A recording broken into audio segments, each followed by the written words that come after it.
BJP के लोगों की, उनकी ट्रोल आर्मी की, उनके सांसदों की, उनके मंत्रियों की, उस इकोसिस्टम की ये झूठ बोलने की गंदी लत कैसे खत्म होगी? लेकिन शायद नहीं खत्म होगी, क्योंकि उस झूठ बोलने के जनक जो हैं वो खुद मोदी जी हैं। खैर, आप राहुल गांधी के बयानों को आज तक काट छाट के चला रहे हैं, अपनी दुकान इसी तरह से कुछ बीजेपी के नेता चला रहे हैं।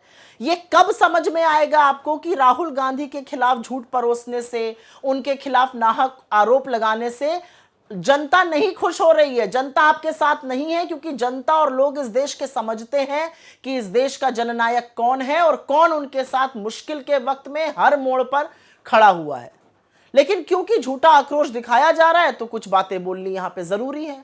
राहुल गांधी जी अमेरिका के दौरे पर हैं, वहां पर उन्होंने सबको समान अधिकार देने की एक बात कही। उन्होंने कहा कि हिंदुस्तान में सबको, हर धर्म, हर वर्ग, हर जाति के व्यक्ति को समान अधिकार होने चाहिए। और उसी क्रम में उन्होंने बहुत सारी बातें बोली। बीजेपी ने उसका एक वाक्य निकाला और उसको सिखों से जोड़ दिया। आपका झूठा आक्रोश क्योंकि दिख रहा है तो आपसे कुछ सवाल पूछे जाने हैं। कहां था यह आक्रोश जब बीजेपी के सांसद और इनके मंत्री पंजाब से आए हुए किसानों को, हरियाणा से आए हुए किसानों को, इस देश के तमाम किसानों को आतंकी, खालिस्तानी, मवाली, गुंडे कहते थे?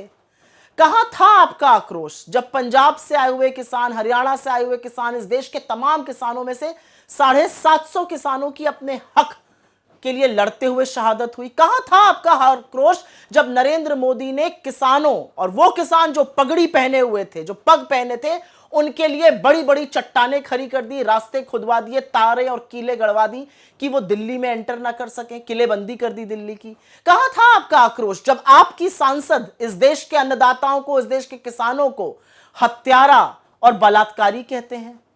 असलियत यह है कि राहुल गांधी इस देश को आईना दिखा रहे हैं, क्योंकि आज इस देश के हालात कुछ ऐसे हैं कि ट्रेन में बैठे हुए एक व्यक्ति पर हमला इसलिए किया जाता है क्योंकि वो एक वर्ग, एक धर्म से आता है, उसके साथ उसको थप्पड़ मारे जाते हैं, उसके साथ बदतमीजी की जाती है। वो बुजुर्ग है क्योंकि वो मुसलमान है।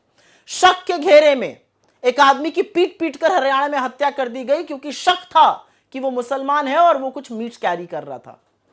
असलियत तो यह है कि हरियाणा में आर्यन मिश्रा जैसे युवा की पीछे पड़ के, गाड़ी का पीछा करके हत्या की गई, और हत्यारे को यह मलाल नहीं है कि उसने 17 साल के युवा की हत्या कर दी, उसको यह मलाल है कि उसने उसको मुसलमान समझा। और आक्रोश भी तब हुआ क्योंकि वो हिंदू था। यह इस देश के हालात आपने कर दिए हैं। लेकिन एक सवाल पूछना चाहती हूं, पंजाब जाने से खौफ क्यों है?